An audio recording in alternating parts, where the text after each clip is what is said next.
Welcome to the piracy news for June 2017, incorporating the most pirated games in May. Starting off at number 1 with The Sims 4, as usual, yawn. Number 2, Mass Effect Andromeda. This was actually cracked a month ago. Very big Denuvo based title. Well, the Denuvo has now been bypassed. I mean, it was cracked very quickly as well, originally. It was very quick. For a major AAA release like that, yes, very, very quickly. And we've been talking about the death knell to Denuvo for some time now. We're going to talk about it more in a minute, actually. But I think there's little doubt now that Denuvo is not so much on the ropes as being carried off on a stretcher. Number 3, really exciting new entry actually, Nier Automata, very big Square Enix release. This has been referred to as sort of the return to form of Platinum games, because they've kind of been flailing around for a while now, and they've just suddenly produced this masterpiece. And it was cracked again very, very quickly. And this relates to actually our first piracy news story. Now the gaming press, they don't seem to like piracy very much. We like to try and report on it objectively, because it's something that gamers are interested in. Now, Nier Automata is a mess on the PC. And in fact, to a slightly lesser extent, it's a mess on the PlayStation 4 as well. But we're going to focus on the PC version here. On the 10th and the 11th of May, a whole load of gaming websites reported that an unofficial mod for Nier Automata, the Fix Automata Resolution mod from Caldeon, this is basically supposed to fix the screen resolution and, you know, fix some of the issues with the frame rates on weaker PCs. Make the game run a bit better. Yeah, exactly. Basically doing Platinum's job for them. These gaming websites, they reported that this mod doesn't work on the cracked version, and that pirates are crying about it. But basically, Caldeon built in a piracy check into the mod, so if it was running on a pirated version of the game, it basically wouldn't work. Let's focus on the gaming websites here. They basically made out that pirates were really, really upset about it. For example, the headline from VG247 was, "Pirates are really mad about this Nier Automata mod that fixes everything but blocks them from playing." Oh no, I mean, pirates, by the sounds of that, not at all clickbaity headline, they were devastated. What date was that article written on?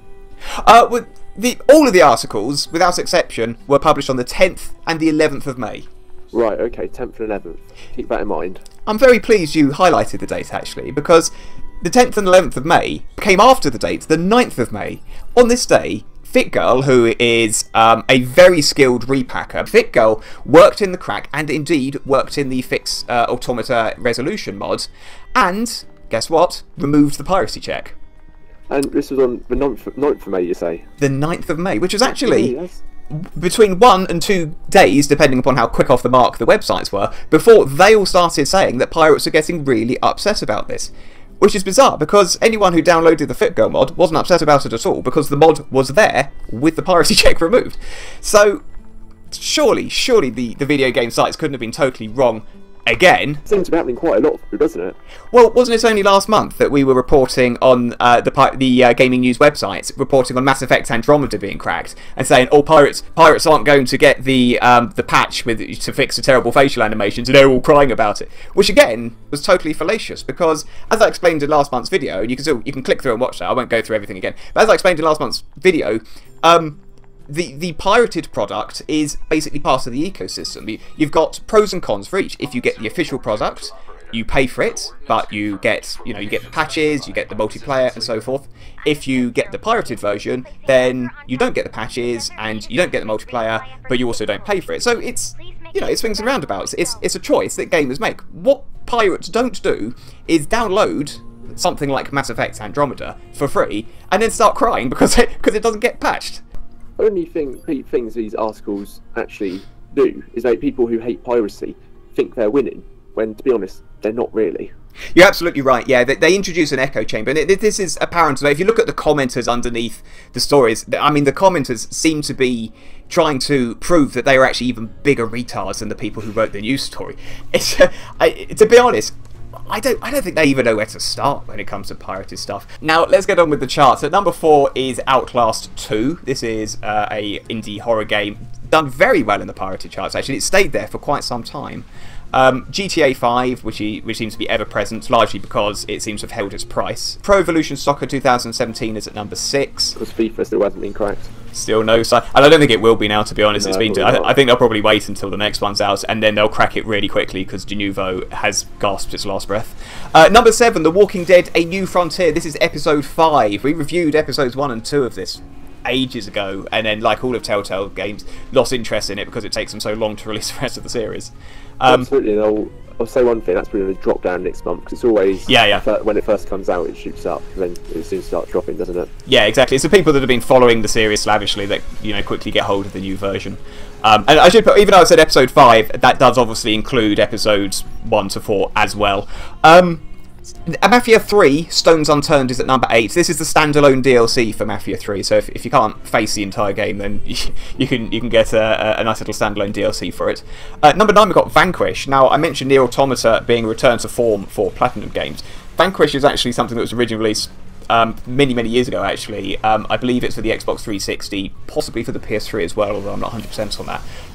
And this has just been brought to the PC. I don't believe it contained Denuvo, so obviously it made it to the pirated charts very quickly. And it is not the first, not even the second Platinum Games title in the top 30. Number 10 is Rise of the Tomb Raider, which has also been kind of lingering for quite a while. Yeah, absolutely. Now, we've got the full top 30 in the description below. Can I just personally apologise to the guy who criticised us last month for not just sitting here and reading out the entire chart and not making any comments at all? It is supposed to be piracy news as well as the chart. We'll pick out some highlights, though. Number 12, we've got Friday the 13th, the game, which you may remember from the piracy charts a few months ago. We actually had it was the alpha test of Friday the 13th, which was also in the piracy charts. This is something that was this is a kickstarted game, actually, that earned an absolute ton of money and then released in a really technically terrible state. At number 14, we've got another new entry, and I'm really surprised this is not higher in the chart. Prey from Bethesda and Arkane Studios. That's really surprising. There's a lot of buzz around it, wasn't there?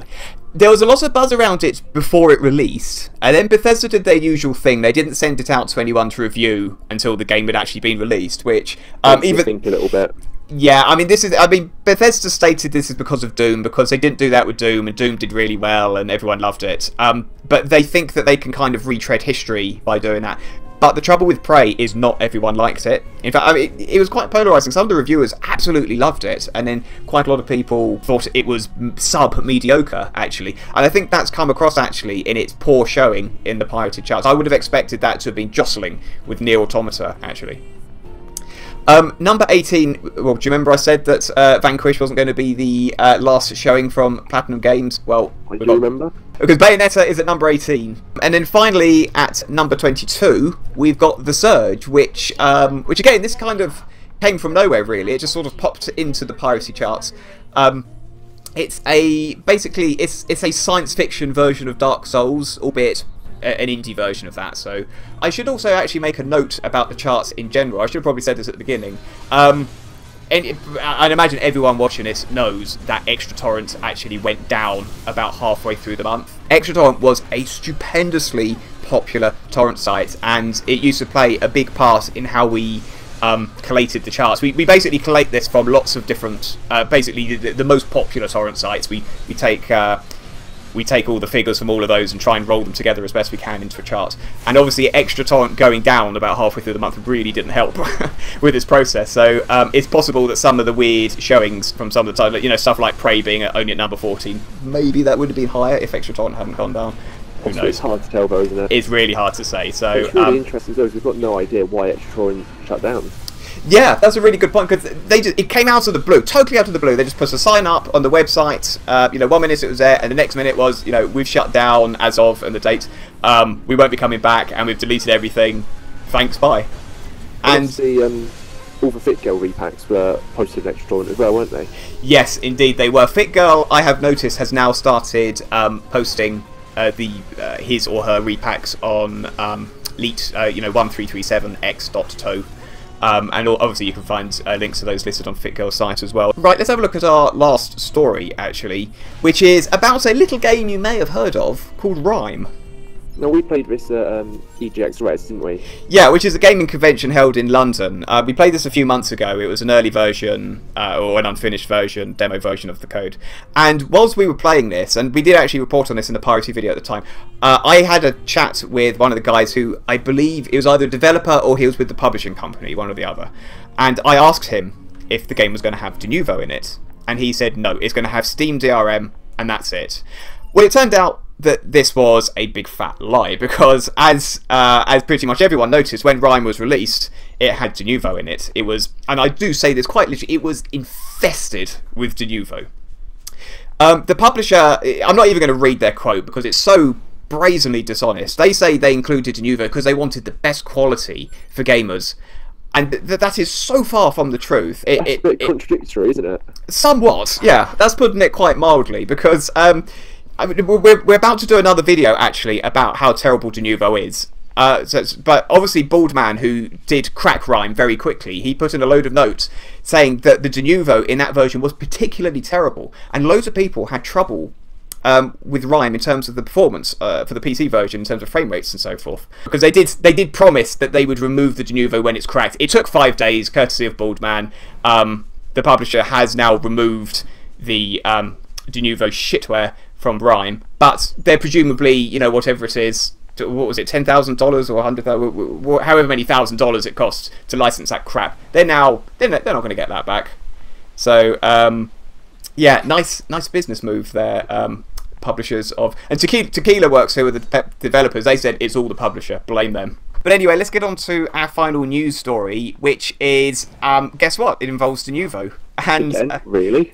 Now we've got to tread carefully with this, because this is all based on allegations. This is all basically, there's this guy on Reddit who claimed he worked for a company called VM Protect. Now, VM Protect have been in the DRM game for many, many years. Anyone who knows anything about how Denuvo works knows that it basically uses virtual machines to operate. And VM Protect, as the name would suggest, obviously pioneered the whole using virtual machines to make your product slow down your PC and generally run like crap in the name of anti-piracy. So Denuvo, when they were developing their shitty DRM, approached VM Protect, allegedly, according to this guy on Reddit, and said, yeah, we'd like to license VM Protect in Denuvo, and so we can slow down people's PCs when they're trying to enjoy games. Now, VM Protect's licensing terms, basically, if, say you made a game, you can license VM Protect, put that in your game or your application or whatever for $500, and then you can sell that on Steam or wherever. Denuvo, being a really reputable firm, they decided that they were basically going to license VM Protect with that same $500 license, and they thought that this would give them carte blanche to basically use it in everything that they protected, in quotation marks, with Denuvo. Now, obviously, that is not how it works at all. It was totally outside of the scope of the licensing agreement, because the licensing agreement is for an individual product, not for hundreds of products that everyone has individually licensed from Denuvo. And I mean, VM Protect told them this as well, allegedly. Allegedly, yeah. They said basically because Denuvo is a competitor, the licensing for VM Protect would be more in the region of $100,000, or even more than that. There is some credibility lent to this story in the fact that VM Protect was removed from Denuvo version 4. I don't know whether this is why the crackers are finding it so easy to crack Denuvo now. VM Protect basically were consulting with a legal firm to sue Denuvo for essentially pirating VM Protect, because they were using it outside of the terms of the license. They were pirating it. Except Denuvo were doing it in a commercial context, which is a completely different ballgame to non-commercial. Really. It's far worse than non. In the UK, at least, commercial piracy is a criminal offence, whereas non-commercial file sharing is merely a civil wrong or a tort. Basically, Denuvo have allegedly paid VM Protect to make this go away. They've essentially settled out of court, if the guy on Reddit who claims to know about this is to be believed. Loads more at parallaxlive.com. Please hit the like and subscribe buttons. Thanks ever so much for watching, and we'll catch you guys in the next video.